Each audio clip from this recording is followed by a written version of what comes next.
परम प्रेमी सज्जनों, सादर नमस्कार। मैं हंसराज गोस्वामी हंस आत्मदर्शन पथ से आपके लिए एक गंभीर विचार लेके आया हूँ। एक गुप्त हथियार पर चर्चा करने आया हूँ जो सबके पास है तो सही, लेकिन जिसने विवेक की जागृति कर ली उसने सदा के लिए उसको नष्ट कर दिया।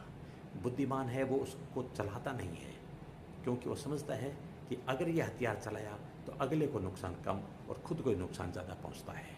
लेकिन बेबुद्धि मूर्ख आदमी है, उसको चला बैठता है और उस हथियार की उल्टी रीत है कि वो अगले को कम और खुद को नुकसान ज़्यादा पहुंचाता है। उस हथियार का नाम है कपट, धोखा, यानी दूसरे को धोखा देना। इसलिए मेरी आत्मदर्शन पथ पुस्तक की जीवन के अनमोल 63 सूत्र रचना में से एक रचना है।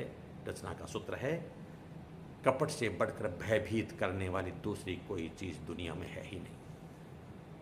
इससे बचे दोस्तों, क्योंकि धोखा देने वाला आदमी जैसे ही धोखा देता है, अगले से कितना स्वार्थ पूर्ति कर पाता है, कितनी कमाई कर पाता है, कितना उसको नुकसान पहुंचा पाता है, वो तो वक्त बताएगा। लेकिन उसको जो धोखा देने वाला है, उसके धोखा देते ही उसकी सांसें तेज हो जाएगी, धड़कनें तेज हो जाएगी, अंदर डर पैदा हो जाएगा, पकड़ा न जाओ, पकड़ा न जाओ, पकड़ा न जाओ। अगर ऐसी स्थिति में पकड़ा भी जाता है तो भी सुधार है, लेकिन नहीं पकड़ा गया तो बर्बादी है। पकड़ा गया तो सुधार कैसे हो सकता है? समय मिल जाएगा। सुरखरू होता है इंसान ठोकरें खाने के बाद, और मेहंदी रंग देती है पत्थर पर रगड़ने के बाद। बीती ताही बिसार के आगे की सुधने।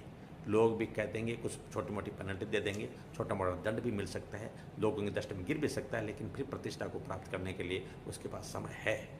लेकिन अगर नहीं पकड़ा गया तो उस चोर की भांति जो छोटी चोरी करता है, फिर बड़ी चोरी करता है, फिर लुटेरा बन जाता है, फिर मर्डर कर देता है, तो या तो मौके पर ही पुलिस के द्वारा मारा जाता है, या कानून के द्वारा जेल में सड़ता है, या फांसी पर लटकाया जाता है, और इस जन्म में तो बर्बाद हो ही जाता है, और अगले 84 लाख जन्मों के चक्कर में भटक जाता है, जहाँ जिन जिनको धोखा दिया है वो रूप बदल करके धोखा वसूल करने के लिए, ब्याज सहित धोखा वसूल करने के लिए सामने आते रहेंगे मित्रों, इसलिए बर्बाद हो जाएगा। इसलिए कपट बहुत भयावह है। कपट के जंजाल से छूटें, इस बारूद के ढेर के अंदर नहीं फंसें, पहले से सजग रहें और अपने आप को सत्य की शरण में लें, सत्य का साथ लें। सत्य से शक्ति मिलती है। यह सत्य सदगुरु की कृपा बिना नहीं मिल सकता, और सदगुरु विवेक की जागृति करवाएंगे। और विवेक की जागृति कब होगी? बिन सत्संग विवेक ना होई, राम कृपा बिना सुलभ न सोई। तुलसीदास जी महाराज ने कहा है, विवेक की जागृति करें। मनुष्य जन्म का आखिरी लक्ष्य है मोक्ष प्राप्त करना, वो प्राप्त करें और धन्य हो जाए। बस आज के यही चिंतन था। सादर प्रणाम।